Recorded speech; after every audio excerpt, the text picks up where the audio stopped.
અમદાવાદ ખાતે ICC T20 world cup જે ભારત અને ન્યુઝીલેન્ડ ખાતે રમવા જઈ રહ્યો છે, જેના કારણે સમગ્ર ભારતમાં એક ખુશીની લહેર છે કે આપણે પણ અને ગુજરાતમાં વધારે ખુશીની લહેર છે કે અમદાવાદમાં રમવા જઈ રહ્યો છે.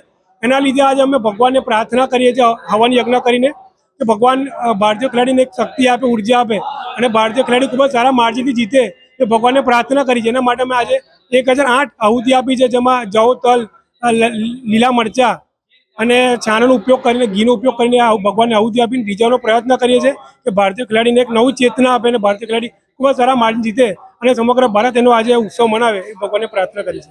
આઈસીસી T20 ટુર્નામેન્ટ આજે ભારતના અને શ્રીલંકાના સંયુક્ત ક્રમે યોજાવાની છે. ત્યારે આજે ભારતમાં અમદાવાદ ખાતે તેની ફાઇનલ રમવા જઈ રહી છે. ન્યુઝીલેન્ડ સામેની આ મેચ છે.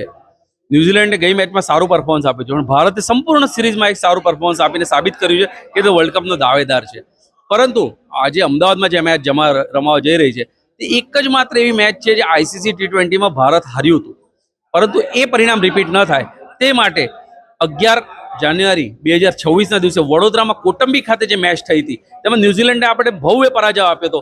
એ પરાજય રિપીટ કરવા એ વડોદરાની ધન્ય ધરા પરથી, રણમુક્તેશ્વર મહાદેવ મંદિર પરથી પંચમહાભૂત તત્વો સાથે આપણે ભગવાનને આરાધના કરી રહ્યા છે.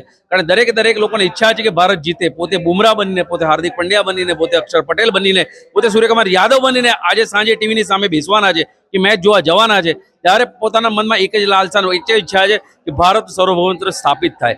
ત્યારે આજે અમદાવાદની ધરા પર આપણે જીત હાંસલ કરીએ તે માટે પંચમહાભૂત તરીકે ગાયના છાણા છે, લાકડું છે, ગવનના લાકડા છે, પછી જવ છે, તલ છે અને ઘી છે, એ પંચમહાભૂતના તત્વોથી આપણે હવન કરવા જઈ રહ્યા છે.